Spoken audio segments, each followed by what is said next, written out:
Everyone, welcome to commerce tutorial. मैं हूं आपकी अपनी होस्ट ज्योति। आज हम कंटिन्यू करने जा रहे हैं अपने नेशनल इनकम और रिलेटेड एग्रीगेट से कुछ और इम्पोर्टेंट क्वेश्चन की अपनी सीरीज पार्ट 2, जिसमें फर्स्ट क्वेश्चन है that is the remuneration received by household for the services to firm as workforce. कि रेम्यूनरेशन का मतलब क्या होता है? सैलरी, जो भी हम उनको रिटर्न में देते हैं। किनको देते हैं? एक तरफ हमारा है हाउसहोल्ड, दूसरी तरफ हमारी है फर्म। ये हाउस और फर्म को क्या बना प्रोवाइड करते हैं? अपनी सर्विसेज प्रोवाइड करते हैं, ये तो हमें पता ही है। उसी की हेल्प से क्या होती है? प्रोडक्शन होती है। ये हमने किसके अंदर पढ़ा है? सर्कुलर फ्लो ऑफ इनकम में पढ़ा है। और उसके बाद प्रोडक्शन कंप्लीट करके वापस उनको क्या देते हैं? फैक्टर इनकम देते हैं। तो वर्कफोर्स, वर्कफोर्स का मतलब क्या होता है? लेबर। जब भी हाउस होल्ड लेबर की फॉर्म में अपनी सर्विसेज प्रोवाइड करते हैं तो उनके रिटर्न में उनको क्या दिया जाता है? वेजेस। हमारे चार फैक्टर ऑफ प्रोडक्शन है, land, labour, capital and entrepreneurship, जिसमें लेबर को क्या दी जाती है? वेजेस, लैंड को रेंट, एंटरप्रेन्योर को प्रॉफिट एंड कैपिटल को इंटरेस्ट। तो हमारा यहाँ पे क्या आ जाएगा? वेजेस। उसके बाद है ए यूनिट ऑफ टीवी। अब ये टीवी क्या है? हमारी सिंगल यूज कैपिटल गुड्स। अब सिंगल यूज वर्ड यूज किया है। सिंगल यूज क्या होता है? जिनको हम सिर्फ और सिर्फ कितने टाइम यूज कर सकते हैं? एक टाइम यूज कर सकते हैं। क्या वो कैपिटल गुड्स है? कैपिटल गुड्स की डेफिनेशन क्या होती है? कैपिटल गुड्स वो होती है जिसको हम बार बार we can use it for the long period of time for the production purpose. Second है सिंगल यूज कंज्यूमर गुड्स। ये सिंगल यूज कंज्यूमर गुड्स है? नो, क्योंकि सिंगल यूज कंज्यूमर गुड्स फिर से आगे जो हमारे एक ही एक्ट ऑफ कंजम्पशन में क्या हो जाती है? खत्म हो जाती है, जैसे कि हमारी क्या है? ब्रेड है। उसके बाद है ड्यूरेबल गुड्स। यस, ये कौन सी हमारी गुड्स है? Durable goods. कंज्यूमर के अंडर हमारी आती है durable goods, semi durable goods, services and single act consumption. Durable goods कौन सी होती है? जिनको हम रेपिडली अपने घर पे for the household they can be used by the final consumer for the long period of time. Then which is included in the national income. National income में हम कौन सी आइटम्स को इंक्लूड करते हैं? First है sales tax. Sale tax के फॉर्मूले में हम इसको यूज नहीं करते। Services of house wife, services को हाउस वाइफ को तो अभी तक भी उनकी वैल्यू को टेक इनटू अकाउंट नहीं किया जाता, क्योंकि वो सर्विसेज अपने घर पे प्रोवाइड कर रही है। घर पे प्रोवाइड करने के बाद उनको रिटर्न में कोई भी रेम्यूनरेशन, कोई भी वेजेस नहीं मिलती। देन कम्स है फाइनेंशियल हेल्प टू विक्टिम्स। हम कोई विक्टिम्स को हेल्प प्रोवाइड कर रहे हैं तो ये एक तरह की हमारी क्या हो जाती है? चैरिटी हो जाती है। जो एक तरह की हमारी क्या हो जाती है? डोनेशन हो जाती है। लेकिन हमने क्या नेशनल इनकम में हमारी क्या होगी? Road construction under the expenditure method. जब हमने एक्सपेंडिचर मेथड किया था तो हमारे एक्सपेंडिचर मेथड में हम क्या लेते थे? Government consumption, private consumption function expenditure, gross domestic capital formation, then come net of export. तो जो गवर्नमेंट है, गवर्नमेंट अपना खर्चा किसके ऊपर करती है? रोड कंस्ट्रक्शन के ऊपर करती है, जिसकी हेल्प से फर्दर क्या होती है? इन्वेस्टमेंट होती है। इन्वेस्टमेंट के कारण हमारी क्या हो जाती है? फिर कैपिटल फॉर्मेशन हो जाती है। जब कैपिटल फॉर्मेशन होती है तो लोगों को काम मिलता है, एम्प्लॉयमेंट इंक्रीज होती है, जिसके कारण एग्रीगेट डिमांड इंक्रीज होती है। फिर हमारी नेशनल इनकम अल्टीमेटली क्या हो जाती है? इंक्रीज हो जाती है।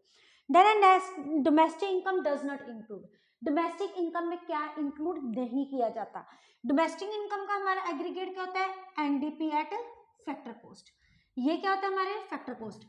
अगर हम यहाँ से net factor income from abroad को प्लस कर देते तो हमारी क्या आती है? National income. लेकिन यहाँ पे क्या है? क्या नहीं इंक्लूड किया जाता? तो that is our NFIA, that is net factor income from abroad. उसके बाद है सम of factor payment.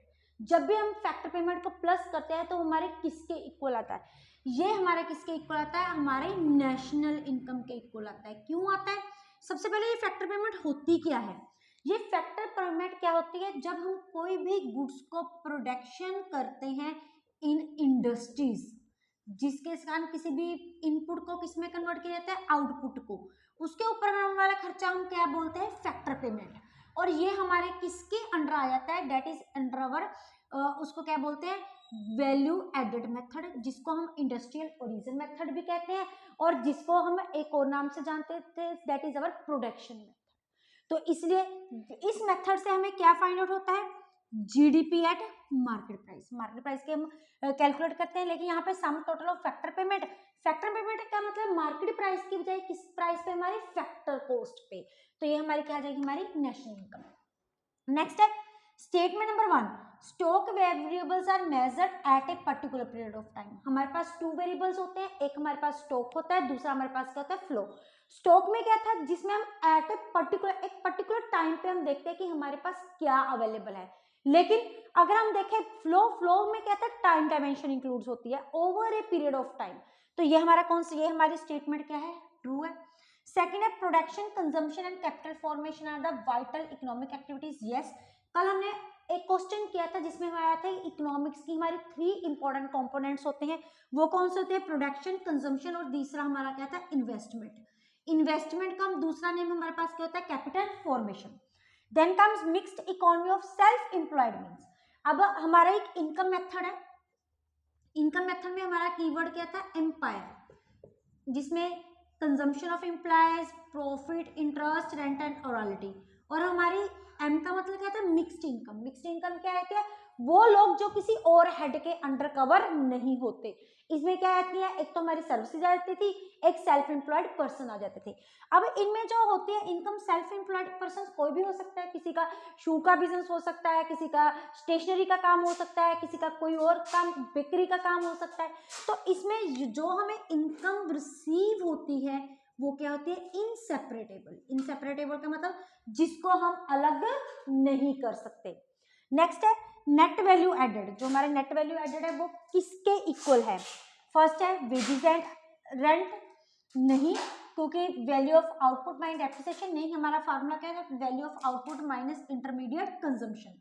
COE that is compensation of employees, no, that is payment to factor of production. ऊपर भी हम करके हटे हैं कि जितनी भी हमारी फैक्टर पेमेंट है वो किसके अंडर आती है, हमारी वैल्यू एडेड के अंडर आती है, और उसको हम किसके इक्वल रखते हैं, हमारी नेशनल इनकम के अकॉर्डिंग करते हैं। जो भी हमने यहाँ पे भी देखा है, वैल्यू पेमेंट फैक्टर जो होती है वो वैल्यू एडेड मेथड का प्रोडक्शन के अंडर आता है।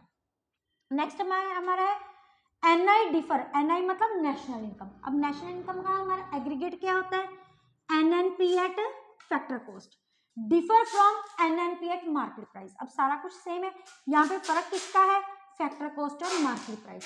अब फैक्टर कॉस्ट और मार्केट प्राइस का जो डिफरेंट है ये किससे अराइज होता है, ड्यू टू एनआईटी। एनआईटी मतलब नेट इनडायरेक्ट टैक्स, और ये किसके इक्वल होता है, इनडायरेक्ट टैक्स माइनस सब्सिडी के इक्वल होता है।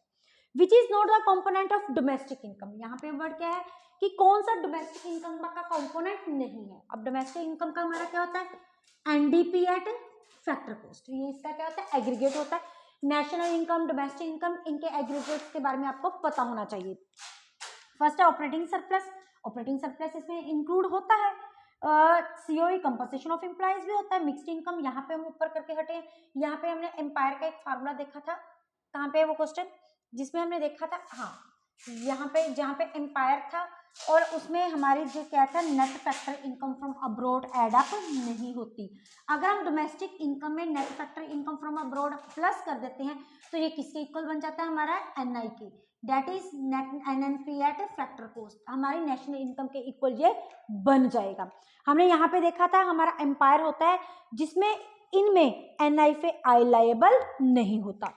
ये क्वेश्चन इसके साथ रिलेटेड। उसके बाद है dash produce the goods and services for our collective wants.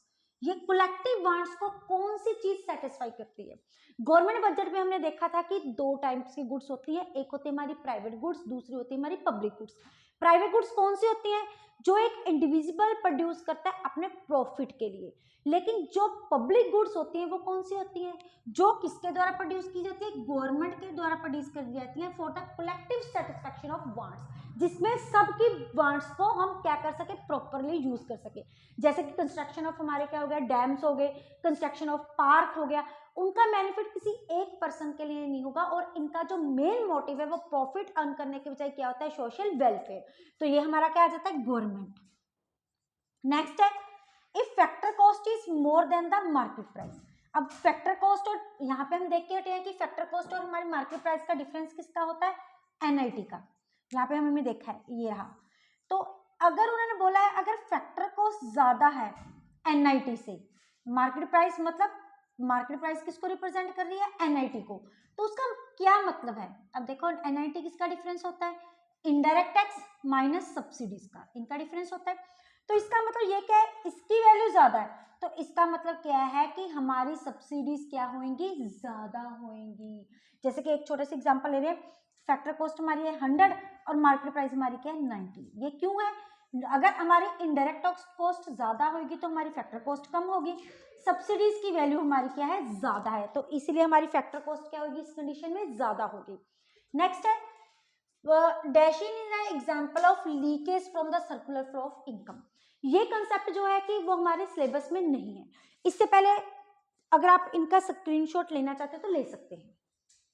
अब हम 13th क्वेश्चन देखते हैं। 13th क्वेश्चन क्या बोल रहा है हमारा, 13th क्वेश्चन बोल रहा है कि that is an increase of, हमने सर्कुलर फ्लो ऑफ इनकम में पढ़ा था कि एक तरफ हमारी क्या होती है फर्म, दूसरी तरफ हमारी क्या होती है हाउस होल्ड। हाउस होल्ड इनको क्या प्रोवाइड करती है, सर्विसेज प्रोवाइड करती है, फैक्टर सर्विसेज, जिनकी हेल्प से ये क्या करते हैं, गुड्स एंड सर्विसेज को क्या करते हैं, प्रोड्यूस करते हैं, और उनके बाद उनको क्या कर देते हैं, फैक्टर पेमेंट कर देते हैं, जो कि हाउस होल्ड के लिए होती है फैक्टर इनकम। अब ये इनकम जो इनको रिसीव हुई है, इनकी कुछ पार्ट उसको क्या कर देते हैं, कंज्यूम कर लेते हैं, और कुछ पार्ट वो अपना क्या कर लेते हैं, सेव कर लेते हैं। जो पार्ट कंज्यूम करते हैं वो किसका पार्ट हो जाता है, इन्वेस्टमेंट का, मतलब वो उसका बिजनेस में ही रहता है। लेकिन जो सेविंग्स वाला पार्ट हो गया, वो इकोनॉमी से पैसा वो कहाँ पे डिपॉजिट करा दिया, उन्होंने बैंक में करा दिया, जहाँ अपने घर में रख दिया, मतलब लीकेज, इकोनॉमी में से पैसे की क्या हो चुकी है, लीकेज हो चुकी है। दो वर्ड होते हैं, एक हमारा होता है लीकेज और दूसरा हमारा बड़ा क्या होता है, इंजेक्ट। इंजेक्ट का मतलब क्या होता है, बिजनेस में पैसे को लगाना, इन्वेस्टमेंट करना। और जब लीकेज की बात आती है तो उसमें क्या होती है, बिजनेस में से पैसे को निकालना, और वो किसकी फॉर्म में होता है, सेविंग्स में। तो हमारा आंसर क्या जाता है यहाँ पे, सेविंग। नेक्स्ट है डैश इकोनॉमी, कौन सी इकोनॉमी होती है जिसमें जो डोमेस्टिक इनकम किसके इक्वल होती है, नेशनल इनकम। अब डोमेस्टिक इनकम का फॉर्मूला क्या होता है, NDP at factor cost, national income का फॉर्मूला क्या होता है, एनएनपी एट फैक्टर कॉस्ट। दोनों में डिफरेंस किसका होता है, एनएफआईई में, net factor income from abroad, मतलब बाहर से रेस्ट ऑफ वर्ल्ड का कोई भी इंटरफेरेंस यहाँ पे नहीं है। तो वो इसमें हमारे क्या होते हैं, हमारी इकोनॉमी में कितने सेक्टर्स होते हैं, 4 सेक्टर्स होते हैं। एक कौन सा होता है, household, government, firm and rest of the world. जब रेस्ट ऑफ वर्ल्ड को निकाल देंगे तो हमारा क्या आ जाएगा answer, that belongs to be our closed economy. Next है in closed economy firm depend on household for the supply of, किस चीज की सप्लाई के लिए वो प्रोवाइड करते हैं, वो अभी हम करके हटे हैं। हाउस होल्ड फर्म को क्या प्रोवाइड करते हैं, firm depend on house hold, firm house hold के ऊपर किस चीज के लिए डिपेंड कर दी है, दैट इज फैक्टर सर्विसेज के लिए प्रोवाइड कर डिपेंड करती है। वो उनको फैक्टर सर्विसेज प्रोवाइड करेंगे तभी ही फर्म उनको क्या प्रोवाइड करेगी, प्रोडक्शन कर पाएगी। तो आंसर हमारा क्या हो जाता है, that is our factor services. Next है dash affect our national income, national income को कौन सी चीज अफेक्ट करती है, जीएसटी इसमें इंक्लूड नहीं होता, कॉर्पोरेट टैक्स इसमें इंक्लूड नहीं होता, सब्सिडीज होती हैं, दैट इज एनआईटी, एनआईटी मतलब आईटी माइनस सब्सिडी। सब्सिडी का नेशनल इनकम को कैलकुलेट करने के लिए एक रोल होता है।